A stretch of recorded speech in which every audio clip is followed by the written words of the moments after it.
Hello বন্ধুরা, আশা করি আপনারা সবাই ভালো আছেন। তো বন্ধুরা, আজকে খুব সুন্দর একটি টিউটোরিয়াল আপনাদের সামনে নিয়ে আসলাম। সেটা হলো, যারা অলরেডি পরীক্ষা দিয়েছেন কিন্তু তাদের রেজাল্টটা মনে হচ্ছে যে মন মতো হয়নি, তারা চাচ্ছেন আসলে রেজাল্টটা পুনরায় যাচাই করার জন্য তারা কি করবেন, সেটা হলো আজকে টিউটোরিয়াল।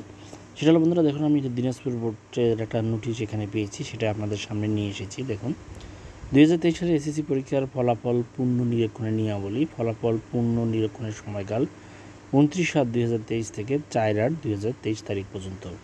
এটা বন্ধুরা বোর্ড থেকে দেওয়া। এখানে দেখুন বোর্ডের সাইন টাইন সব আছে, এবং এই সিস্টেমে আপনারা চাইলে আপনারা কিন্তু আপনার নির্দিষ্ট কোনো সাবজেক্ট বা একাধিক সাবজেক্টও কিন্তু আপনারা আবেদন করে বোর্ড চ্যালেঞ্জ করতে পারবেন।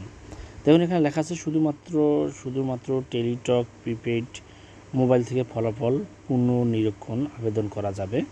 মোবাইল ফোনের মেসেজ অপশনে গিয়ে RSC লিখে স্পেস দিয়ে বোর্ডের নামের প্রথম 3 অক্ষর লিখে স্পেস দিয়ে রোল নম্বর লিখে স্পেস দিয়ে সাবজেক্ট কোড লিখে 16/222 নম্বরে SMS করতে হবে। এক্ষেত্রে প্রতিটি পত্রের জন্য 125 টাকা হারে ফি প্রযোজ্য হবে। তা বন্ধুরা, 125 টাকা হলো, আপনারা এক্সট্রা আরও 10 টাকা বেশি করে রাখবেন, কারণ দেখা যায় যে আপনার মেসেজ যাওয়ার সাথে কিছু আলাদা চার্জ কাটে।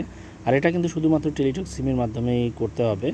আর কারো যদি একাধিক সাবজেক্ট থাকে, তাহলে সাবজেক্ট কোডের একটা সাবজেক্ট কোড লেখার পর আপনারা একটা করে কমা দেবেন, কমা দেওয়ার পর দ্বিতীয় সাবজেক্ট কোডটা আবার লিখবেন। তাহলে কিন্তু এক এসএমএসের মাধ্যমেই কিন্তু জিনিসটা হয়ে যাবে।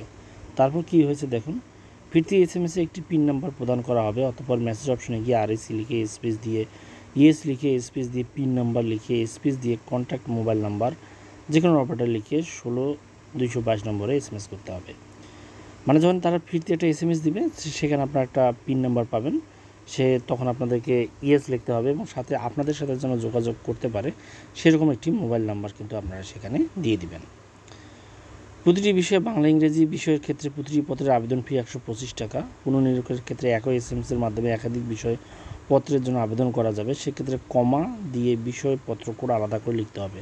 যেমন বাংলা ইংরেজি সহ অন্য বিষয়ের জন্য আপনার টেলিটক প্রিপেইড মোবাইল মেসেজ অপশনে গিয়ে RSC স্পেস DIN, এটা দিনাজপুর বোর্ডের ক্ষেত্রে, ঢাকা বোর্ড হলে DIC, মানে অন্য বোর্ডের ক্ষেত্রে প্রথম 3টা অক্ষর দিতে হবে আর কি, space roll number space subject code. দেখুন, আর কমা দিয়েছে, এখানে দেখতে পাচ্ছেন, কমা দিয়ে লিখতে হবে। এক্ষেত্রে প্রতিটি পত্রের জন্য 125 টাকা হারে ফি প্রযোজ্য হবে।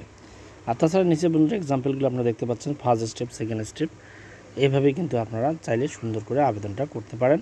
আর এখানে একটা কি বন্ধুরা, এক্ষেত্রে আপনার রেজাল্ট কখনোই কমবে না, বরঞ্চ চাইলে আপনাদের রেজাল্ট বাড়তে পারে। আশা রাখি বন্ধুরা জিনিসটা আপনারা বুঝতে পারছেন। তারপরে যদি কোনো কিছু বোঝার সমস্যা হয় অবশ্যই কমেন্টস করবেন। আজকে এখানে ধন্যবাদ সবাইকে।